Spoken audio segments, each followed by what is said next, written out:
Bonjour tout le monde, bienvenue dans une nouvelle vidéo. Comme vous l'avez remarqué, je ne sais pas quel genre de titre je vais avoir donné à cette vidéo-là. C'est une vidéo bien spéciale qui parle pas de livres, mais comme j'évolue et que la chaîne évolue avec moi, ben j'ai envie de vous parler des trucs que je trouve importants dans ma vie, puis ça en fait définitivement partie. J'ai vécu une expérience vraiment touchante et importante dimanche matin dernier. Fait que je voulais juste vous en parler, je voulais juste vous jaser la patente. Il y a certains détails dans ce que je vais vous dire que je vais laisser de côté, que je vais pas divulguer parce que pour garder l'anonymat de la personne et des gens avec qui j'étais, parce que OAA, hein, les alcooliques anonymes, l'anonymat c'est très important, puis je le savais vaguement, mais là, quand c'est réitéré dans les valeurs principales, je me dis que, oh shit, faut pas que je niaise avec ça. Donc, voilà. J'étais avec un ami d'un certain âge.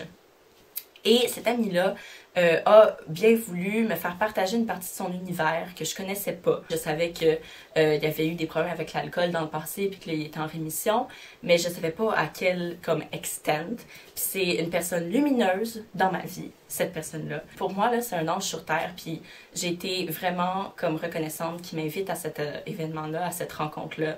Puis que j'aille pu découvrir un peu plus sur lui, sur ce qu'il a vécu, sur ce qu'il a traversé, puis comment il réagit par rapport à ça aujourd'hui. C'est juste, comme il n'est pas supposé être vivant, cet homme-là, on va le dire de même, là, par un miracle, il est resté en vie, puis là, lui, il se considère comme maintenant un véhicule, tu sais, divin, c'est comme, tu sais, le ciel utilise moi pour que je puisse comme aider les autres, puis parler de mes expériences, puis que ça inspire d'autres personnes qui struggle avec la toxicomanie, puis avec l'alcoolisme. Donc, voilà un peu le topo. Donc, on arrive à cette salle qui reçoit une réunion AA. Puis là, mon ami m'a bien précisé. Il dit là, je t'ai emmené à une réunion ouverte, fait que tu vas pas être de trop. Parce que les réunions fermées, les non-membres n'ont pas le droit de venir parce que là, les gens veulent pas être vus du tout. Mais dans les réunions ouvertes, on invite amis, membres de la famille. Puis les gens sont contents de vous voir. Fait qu'il dit, tu vas être correct, tu sais. Puis j'étais comme, ah, ok, few. Parce que ça, c'est quelque chose qui me stressait. D'être de trop, tu sais, que je sois pas comme la bienvenue, que les gens soient malaisés parce que je sois là. Et puis aussi, j'étais pas dans une réunion de gens qui sont en train de dealer avec leur alcoolisme. J'étais dans une réunion comme post-alcoolisme, genre des gens qui sont en rémission. Fait qu'ils vont quand même se présenter à l'avant puis dire bonjour, je suis alcoolique. Mais bref, c'est quand même genre ouvert à tous, puis c'est vraiment un beau groupe qu'il y avait là-bas, genre. Puis les gens aiment cette place-là aussi, tu sais, ils se sentent bien, puis yo, ça paraît, là. C'était vraiment une belle place, là, avec des belles personnes. Puis j'ai adoré ça parce qu'il y avait beaucoup d'hommes habillés, genre, très manly men. Mais ces gens-là sont dans cette réunion-là, puis tu sais que, genre, tu sais, ils vont pas avoir peur de te parler, puis ils sont profonds, puis qui ont entamé tout ce processus de guérison-là, qui est le mode de vie AA. Puis je savais pas que ça s'appelait un mode de vie, mais pour moi, c'est plus qu'un mode de vie AA, mais je vais finir la première histoire. Fait que là, tu sais, tu vois ces messieurs-là, puis dans le fond, c'est des belles personnes, mais c'est comme le mur des apparences. Le clash entre les apparences puis le travail intérieur qu'ils ont fait est juste fascinant pour moi. Fait que maintenant, par rapport au mode de vie AA et le processus de guérison, c'est vraiment comme, tu sais, apprendre à s'aimer soi-même, apprendre à s'écouter, la compassion, apprendre à communiquer, apprendre le lien avec le spirituel, tu sais, puis s'envoyer toutes les plus belles ondes, apprendre la modération, mais comme, tu sais, c'est plein de belles valeurs que tout le monde devrait apprendre dès qu'on est jeune, tu sais, à l'école, pour tout le monde. Ça me fait chier que ça s'appelle juste le mode de vie AA, parce que ça devrait être le mode de vie des humains. Fait que là, pour pas que je m'en aille dans toutes les directions, je vais vous raconter le déroulement de la réunion. C'est ça mon histoire, ok? Fait que là, on est arrivé, et puis quand on arrive dans la salle, on est comme un peu en hauteur, puis il faut descendre les marches ou la rampe pour arriver dans la salle. On est dans un sous-sol, genre avec un petit stage. Puis tout le monde est pas mal là. Puis là, il y a 6 hommes qui sont comme en train de faire comme une rangée d'accueil. Tu sais, c'est comme tu peux pas les éviter. Puis, tu sais, mon ami m'avait dit, bon, c'est dans le bus, tu sais, c'est quoi ton expérience avec l'alcool? Qu'est-ce que tu sais un peu des réunions AA? Puis là, j'étais comme, ben, tu sais, les réunions AA, moi, je suis très novice. Mes seules références, c'est les films, tu sais. J'étais comme, ok, ben déjà là, premièrement, quand tu vas arriver, tu sais, tout le monde se dit allô. Puis ça, j'ai trouvé ça tellement drôle. Il dit... comment les gens se disent allô, c'est comme ils vont faire allô Mario. Puis t'es comme, mais je m'appelle pas Mario, tu sais, mais ce qu'ils ils ont dit tellement de fois allô, je m'appelle Mario, allô, mon nom c'est, qu'ils font juste enlever ça maintenant. Fait qu'il faut que tu prennes pour acquis tout de suite que c'est leur nom qu'ils te disent. Fait que, tu sais, et effectivement, quand on est arrivé puis qu'il y avait la rangée de genre 6 gars, 3 de bord, 3 de l'autre, j'étais comme oh shit. Puis moi, je réponds, tu sais, allô Evelyne. Puis je sais pas, je trouve ça cocasse parce que c'est un autre, c'est la communication, hein. Puis il y a plein de genres de manières de communiquer différentes. Puis de voir celle-là, j'ai aimé ça, découvrir une autre manière de saluer, puis l'histoire derrière tout ça, tu sais. Puis là, j'arrive dans la salle, puis là, mon ami me dit là, tu sais, il prend toujours soin de me dire qu'est-ce qui se passe, puis comme il s'occupe bien de moi, puis là, il me dit là, je dois te quitter, il faut que j'aille dire allô aux autres personnes. Je suis comme vas-y, fais ton truc, moi, je vais parler, je vais me faire des amis. Fait que je me fais des amis. Après ça, plus tard, on se retrouve, puis il est comme ah, ce qui est vraiment cool, c'est que genre, toutes les groupes AA, ils ont des noms. Puis je suis comme, ok, comme dans les camps de jour. Là.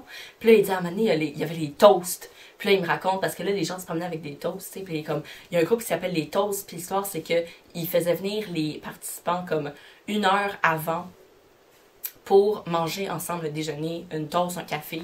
Puis ça a fait comme une belle petite tradition. Puis là, il y a un monsieur qui nous écoutait, qui était assis devant nous, puis il était comme, ouais, les toasts, genre, soit il était dans les toasts, ou soit, genre, comme il connaissait les toasts, fait que là on a appris que ça existait encore, le groupe des toasts, puis on était comme oh my god, c'est trop cool. Fait que là finalement on finit par s'asseoir, puis là comment la réunion commence, puis comment elle est placée, c'est que il y a sur le stage un président puis un secrétaire, là c'était une présidente, puis un secrétaire. Et puis là, ils appellent des volontaires en avant pour lire les trucs qu'il faut lire avant de commencer la réunion. Il y a le premier volontaire qui se lève, puis là, il va lire une prière de guérison. C'est chrétien, mais c'est comme tu sais, t'es pas obligé d'être chrétien pour comme croire à la prière. C'est plus pour le message que pour d'où ça vient, de quelle religion ça vient. Fait que là, on lit la prière, puis par chance, elle est affichée en gros sur le stage. Fait que moi, je peux la lire parce que je la connais pas. Fait que là, je la lis. Puis après ça, il faut lire une deuxième affaire. C'est les 12 étapes de la guérison. On les lit aussi avant de commencer. Fait que là, il y a un autre volontaire qui vient en avant, il se met au micro. Puis là, tu sais, jeans troués, chandail de tog, chaîne, tu sais. Puis là, il se met à lire les 12 étapes, que c'est des super beaux messages, tu sais. Fait que c'était vraiment beau. Puis après ça, il y a un libraire, mon Dieu. Puis j'ai aimé comment le vocabulaire qu'il utilise. Tu sais, c'est le libraire de la place, il se met dans le coin de la salle, puis lui, il a plein de pamphlets d'aide, des livres sur l'auto-guérison, puis tout ça. Tu sais, des self-help books.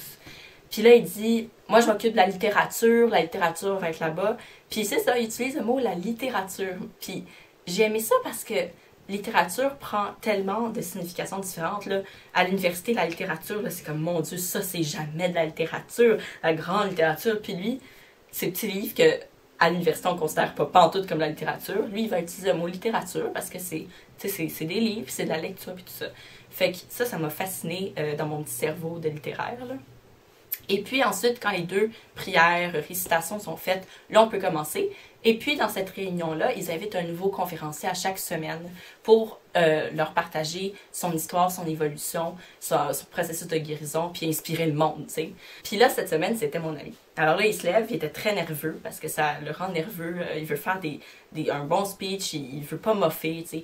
Puis là, il fait des jokes. C'est un excellent orateur. Il est très nerveux, mais tu peux pleurer puis rire dans le même paragraphe. Là. Il a un énorme talent. C'est vraiment le stress de vouloir bien faire, puis tout ça. Puis l'estime de soi, puis tout ça. Fait que là, il va en avant, puis là, il dit, bon, là, il faut pas que je me mélange dans mes mensonges parce que je reconnais des gens que j'ai déjà vus, fait que tout le monde rit, tu sais. Là, ça part bien. Puis là, mon ami se met à raconter ses épreuves de vie, là. Puis pourquoi il est venu à devenir comme toxicomane puis alcoolique, là. Fait que lui, il a fait les deux.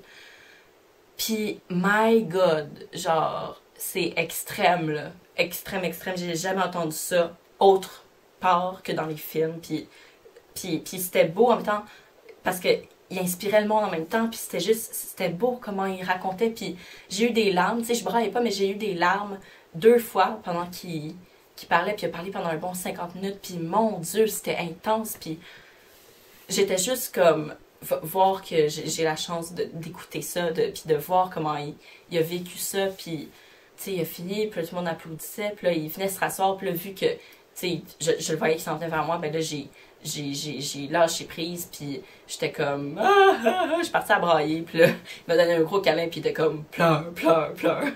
C'était vraiment drôle. Fait que là, je pleurais, puis là, les gens qui venaient à l'avant après, ils venaient me serrer la main, tu sais, comme, c'est correct, tu sais, ça va aller, puis je suis comme, oui, ça va aller. Fait que là, j'avais toutes les larmes. J'étais comme, oh mon Dieu, j'ai eu toutes les émotions. C'était tellement beau, merci. Ça m'a vraiment touchée. J'ai senti que j'ai plus compris. Tu sais, on peut avoir une idée de comme le parcours d'une personne, mais tu sais, quand la personne le raconte elle-même, puis avec les émotions, puis tout, puis lui avec son talent de raconter, j'étais juste comme... J'ai l'impression d'avoir vraiment reçu, puis avoir vraiment compris. Puis, tu sais, lui, il m'a dit après la rencontre, quand on revenait, il était comme, voir ta réaction à la fin de mon partage, ça vaut tout. Genre, ça vaut mon invitation. C'est ça que je recherchais. Puis j'étais comme, tu sais, j'étais vraiment contente de voir ta réaction. Puis ça montre que, genre, tu sais, on est au même point. Puis que, tu sais, on se comprend. On est au même point, pas du point de vue, genre, les expériences qu'on a eues dans notre vie, mais c'est spirituellement, puis dans comment on connecte. Tu sais, on a vraiment une belle relation. Puis c'est vraiment beau. C'était juste tellement beau. Puis je digère encore. Tu sais, j'étais comme, est-ce que je vais être capable d'en parler lundi? Puis finalement, je suis contente de vous en parler parce que je suis tellement excitée puis j'ai tellement envie de raconter ça à tout le monde, tu sais. Je peux pas vous parler de tout en détail, fait que je peux pas vous donner trop d'exemples de ce qu'il a vécu, mais au moins vous saurez comment j'ai réagi. Mais j'aimerais ça, pouvoir tout dire comme... Tu sais, à un moment donné, il disait comme, je pensais pas jamais pouvoir vivre la vie que je vis en ce moment, tu sais, c'est comme plus que sa vie de rêve, puis il pensait, tu sais, c'est être capturé par toutes des fausses croyances, puis là, quand tu t'en libères, ça t'ouvre un autre univers complètement, puis ouais, je trouve ça vraiment beau. Je trouve que ça me donne espoir beaucoup dans le genre humain, par le chemin spirituel, puis intérieur, beaucoup le travail intérieur, ça montre que c'est tellement essentiel, puis que de pas travailler sur toi, ça peut tellement te faire déraper, puis que quand tu travailles, ça prend juste que tu travailles sur toi, là, puis que tu connectes avec toi-même, que tu sois ton ami, puis ça va bien aller. Fait que, ouais, je sais pas comment finir ça. J'espère que vous avez aimé le partage que je vous ai fait, et puis on va se voir dans une prochaine vidéo. Bye!